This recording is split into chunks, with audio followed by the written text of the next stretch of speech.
भाई जिसके पास टैक्स भरने की औकात होती है ना, वो कभी भी सरकारी हॉस्पिटल में या सरकारी स्कूलों में नहीं जाता। वो पैसा खर्च करता है और अच्छी जगह पे जाता है। अब आप ही बताइए, आपने टैक्स भरा, चाहे आप 10,000 रुपए का टैक्स भरे, चाहे आप 1 लाख रुपए का टैक्स भरे, अगर आपकी तबीयत खराब हुई, आप सरकारी हॉस्पिटल में जाना पसंद करेंगे या फिर अगर आपके पास पैसा है या इंश्योरेंस क्लेम है, सब कुछ है, तो आप प्राइवेट हॉस्पिटल में जाएंगे जहाँ पे सर्विसेज अच्छी है। ऑब्वियसली आप प्राइवेट में जाना चाहेंगे।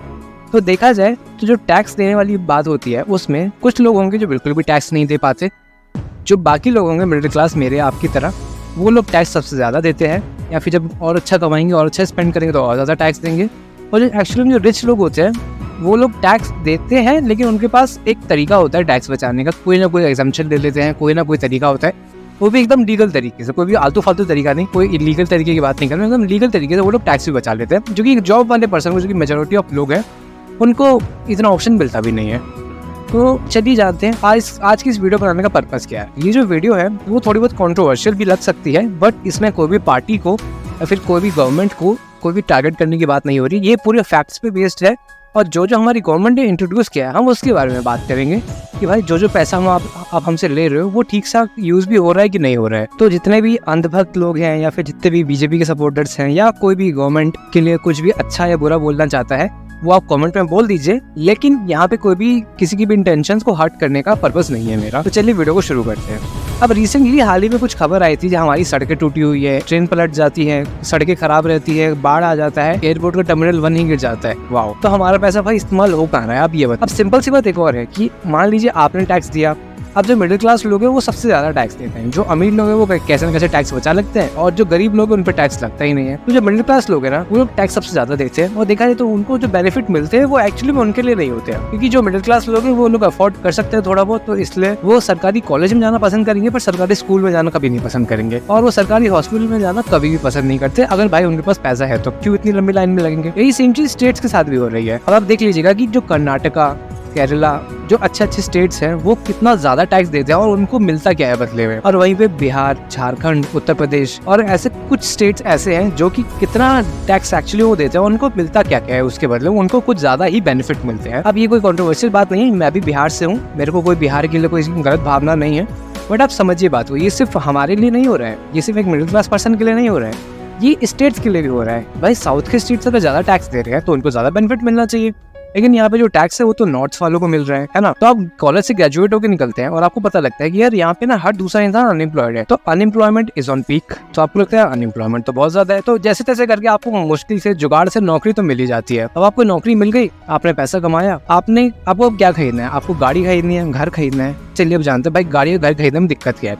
अब आप गाड़ी खरीदेंगे, पहले आपने जो पैसा जमा किया है उस पर आपने इनकम टैक्स दिया है, अब वो टैक्स देके आपने गाड़ी खरीदी, गाड़ी पे आपने टैक्स दिया अच्छा खासा, अब आप उसके बाद आपने गाड़ी ली और उसमें एक चीज इंक्लूडेड होती है, वो होती है रोड टैक्स। जब आप गाड़ी खरीदते हैं उसमें रोड टैक्स इंक्लूडेड होता है ऑलरेडी, ताकि भाई आप जिस रोड पे जा रहे हो उस पर ऑलरेडी आपको जो टैक्स आपने पे कर दिया, अब आप अच्छी रोड पे जा सकते हो।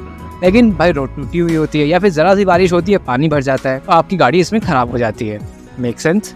उसके बाद चलिए ठीक है, हम किसी अच्छे जगह पे चलते हैं, हाईवे पे चलते हैं या एक्सप्रेस वे पे चलते हैं कि भाई अगर आप एक्सप्रेस वे पे चलोगे तो आपको टोल देना पड़ेगा। लाइक एक सेकंड, क्यों? हमने रोड टैक्स दिया वो कम था, क्योंकि जो रोड है वो भी कोई अच्छी तो बनी नहीं है, तो ऐसा क्या है जो आप टोल टैक्स में ऐसा लेके क्या करते हो। माना कि आपकी जो टोल जहाँ पे आप ले रहे हो, जो एक्सप्रेस वे पे आप ले रहे हो, वो एक अच्छा खासा पैसा आप ले रहे हो, मुझे पता है, लेकिन अब हमें ऐसा दे क्या रहे हो उसके बदले में। लाइक हम टोल क्यों दे रहे हैं जब हमने रोड टैक्स दे रहे हैं, क्योंकि रोड भी कोई अच्छी नहीं बनी हुई है। रोड अगर बहुत अच्छी बनी होती है अमेरिका की तरह या एम्स्टरडैम की तरह तो मैं मान लेता, लेकिन रोड भी अच्छी नहीं बनी हुई है। चलिए ठीक है, अब मैं गया पेट्रोल पंप पे मैं आता हूँ, मुझे पता लगता है घुमा फिरा के इस पे वैल्यू एडेड टैक्स और एक्साइज ड्यूटी लगा के सबसे ज्यादा देखा जाए 100 रुपए के पेट्रोल में 50 रुपए से ज्यादा गवर्नमेंट को जाते हैं। भले ही वो अब आधा हिस्सा गवर्नमेंट, स्टेट गवर्नमेंट को जाए, बाकी बचा हुआ सेंट्रल गवर्नमेंट को जाए या वाइस वर्सा, लेकिन आधे से ज्यादा इसमें जाता है टैक्स में, ताकि जो गवर्नमेंट की जेब में जा सके। सैलरी आई, इनकम टैक्स दिया, उसके बाद गाड़ी खरीदी उस पर टैक्स दिया, उसके बाद मैं एक्सप्रेस वे पे चढ़ा, मैंने उस पर टोल टैक्स दिया, उसके बाद मैंने पेट्रोल भरवाया, उस पर भी टैक्स दिया आधे से ज्यादा। आप देख रहे हो कितना टैक्स दिया मैंने। इसलिए राघव चड्ढा जी ने कहा कि यहाँ पे एक आदमी 10 रुपए कमाता है तो उसका 6 से 7 रुपए उसका टैक्स देने में ही निकल जाता है, जो कि एक्चुअली कुछ गलत नहीं कहा। और यहाँ पे मैं राघव जी को कोई सपोर्ट नहीं कर रहा हूँ, बट उन्होंने कहा। अब राघव जी ने ये भी कहा कि we are paying taxes like England to get services like Somalia. चलिए ये तो थी पहली बात, आपको गाड़ी खरीदनी है। अब मान लेते हैं आपको घर खरीद, अब गवर्नमेंट ने क्या किया कि जो घर खरीदना उस पे ना टैक्स कम कर दिया है, ताकि आप लोग ना इस बात का झुंझुना बजाते रह जाओ कि भाई गवर्नमेंट ने टैक्स कम कर दिया है। लॉन्ग टर्म गेन जो था वो 20% से हटा के 12.5% कर दिया। पर चलिए अब हम जानते हैं कि ऐसा क्या है जो गवर्नमेंट ने कर दिया है। अब क्या गवर्नमेंट हमें बचा रही है, गवर्नमेंट हमारा काट रही है, ये देख लेते हैं। तो यहाँ पे इस बात को मैं पहले ही एक्सप्लेन कर चुका हूँ, लेकिन इसको मैं दोबारा एक्सप्लेन कर देता हूँ ताकि आपको अच्छे से समझ आ जाए। पहले मेरी जो पहली वीडियो है इंडेक्सेशन वाली, उसको मैं एक्सप्लेन कर चुका हूँ।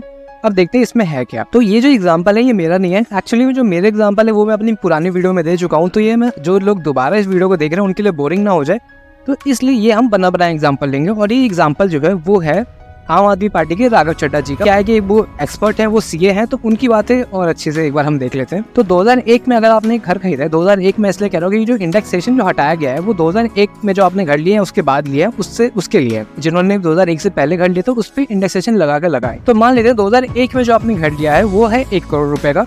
2024 में उस घर की कीमत होती है 4.17 करोड़। चलिए ठीक है, 4.17 करोड़ बहुत अच्छी बात है। इंडेक्सेशन इसमें हटा दिया गया। तो इंडेक्सेशन क्या था? इंडेक्सेशन का मतलब है इन्फ्लेशन एडजस्टेड प्राइस, यानी कि जो गवर्नमेंट ने कहा कि अगर आपने इस घर को 1 करोड़ रुपए में खरीदा तो उस हिसाब से अगर आज आप गवर्नमेंट की नज़रों में इस घर को वापस से खरीदने जाओगे तो इसका मतलब वो जो घर आपको मिलेगा वो है 3.6 करोड़ रुपीस में। मतलब आपने खरीदा था 1 करोड़ में, आप बेच रहे हो 2024 में 4.17 करोड़ में। लेकिन गवर्नमेंट की नज़रों में जो गवर्नमेंट का जो सर्कल रेट चल रहा है और जितने भी प्राइस इन्फ्लेशन चल रहा है उस हिसाब से जो गवर्नमेंट की नज़रों में जो इन्फ्लेशन एडजस्टेड प्राइस था वो था 3.6 करोड़ रुपीस। ये अभी तक तो गवर्नमेंट चल रहा था। तो इस पे आपका एक्चुअली में प्रॉफिट क्या हुआ? आपने खरीदा था 1 करोड़ में, इंडेक्सेशन जो आपको मिल रहा था वो था 3.6 करोड़ का, यानी कि जो आपका एक्चुअली में प्रॉफिट है 4.17 करोड़ रुपए पे बेचने का वो है 54 लाख। ठीक है, उस पे जब टैक्स बना तो उस पे टैक्स बनता था 20%, 20% टैक्स, यानी कि 10.8 लाख, यानी कि रफ फिगर हम ले लें तो 11 लाख रुपए का टैक्स बना। अब क्या है कि गवर्नमेंट ने इंडेक्सेशन हटा दिया है। अब गवर्नमेंट क्या छुपा रही है कि हमने भाई टैक्स को कम कर दिया, 12.57% कर दिया है। पर अब गवर्नमेंट क्या कह रही है, हम आपको इंडेक्सेशन नहीं देंगे। इसका मतलब है 1 करोड़ में घर खरीदा था, 4.17 करोड़ का आप बेच रहे हैं, इसका मतलब आपको जो प्रॉफिट है 3.17 प्रॉफिट, 12.5% का टैक्स लेंगे तो इसका जो टैक्स बना वो है 40 लाख। यानी कि पहले जो टैक्स इन्फ्लेशन एडजस्टेड के साथ यानी कि इंडेक्सेशन के साथ था 20% पे वो था 11 लाख रुपए का। अब जो टैक्स बन रहा है वो 12.5%, अब जो टैक्स बन रहा है 12.5% के हिसाब से वो है 40 लाख रुपए। गवर्नमेंट ने ये तो कह दिया कि हम टैक्स को कम कर रहे हैं, बट इनडायरेक्टली गवर्नमेंट हमसे ज्यादा टैक्स ले रही है घर लेने पे। चलो फाइनली हमने गाड़ी की भी बात कर ली, घर की भी बात कर ली। पैसा बचा कहाँ डालूं? म्यूचुअल फंड में, इंडेक्स फंड में, स्टॉक मार्केट में। आप अगर स्टॉक्स में पैसा डालते हो कि आजकल गवर्नमेंट देख रही है आप बहुत ज़्यादा पैसा डाल रहे हो, गवर्नमेंट क्या कह रही है, मैं देख रहा हूँ आजकल आप स्टॉक्स में बहुत ज़्यादा पैसा डाल रहे हैं, रुकिए हम आपका प्रॉफिट ले लेते हैं। तो पहले जो शॉर्ट टर्म गेन था वो था 15% स्टॉक मार्केट में, अब उसको कर दिया है 20%। अब लॉन्ग टर्म था वो था 10%, अब उसको कर दिया है 12.5%। तो जो शॉर्ट टर्म था उसको सीधा 5% बढ़ा दिया गया और जो लॉन्ग टर्म था उसको 2.5% एक्स्ट्रा बढ़ा दिया गया। अब लोग इससे भी डिस्करेज हो जाएंगे, भाई हम स्टॉक मार्केट में पैसा नहीं डालेंगे। पहले भाई स्टॉक मार्केट में डालोगे देश आगे बढ़ेगा, लेकिन नहीं, अब हमें और टैक्स देना पड़ेगा, तो चलो रहने देते हैं। फ्यूचर एंड ऑप्शन, पहले जो फ्यूचर्स में जो टैक्स था वो था 0.125% का, अब उसे कर दिया है 0.02% का, अब उसे कर दिया है 0.02% का, यानी कि सीधा डबल। और ऑप्शन पे जो टैक्स था वो था 0.06% का, अब उसको कर दिया 0.1%, यानी कि 40% की बढ़ोतरी। अब क्या हुआ, गवर्नमेंट ने कुछ छोटे मोटे बेनिफिट दे दिए, छोटे मोटे, कि आपको जो स्टैंडर्ड डिडक्शन मिल रहा था आपके इनकम टैक्स में वो 50,000 से बढ़ा के 75,000 रुपये कर दिया है। अनएम्प्लॉयमेंट को कम करने के लिए हमने जो इंटर्नशिप की स्कीम निकाली है, प्लस में जो फर्स्ट वेज एम्प्लॉयज़ है उनके लिए थोड़ी बहुत स्कीम्स निकाली है, 3 स्कीमें निकाल दी। प्लस में हमारा जो बजट था वो पुअर वुमेन, यूथ और फार्मर्स पे बेस्ड था। पुअर वुमेन, यूथ और फार्मर्स में पूरा इंडिया कवर अप हो जाता है। देखा तो ये बहुत ही चालाकी से बनाया गया था और बहुत ही स्मार्टली भी बनाया गया था, या फिर कह लो। तो देखा जाए तो बदले में आपको क्या मिला ये आप मुझे कमेंट में बताइए, बिकॉज जिसने टैक्स भरा है वो बता सकता है उसको बदले में क्या मिला। मतलब अच्छी सड़कें मिली, अच्छा हॉस्पिटल मिला, क्या मिला आप ये मुझे कमेंट में बताइए। अच्छा हाँ, एजुकेशन जो कि बहुत ज़रूरी होता है।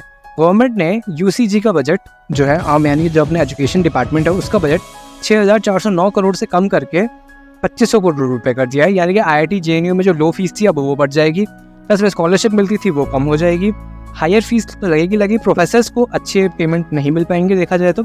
अब देखा जाए गवर्नमेंट ने कहा था कि हम 6% खर्च करेंगे पर करती सिर्फ 3% है।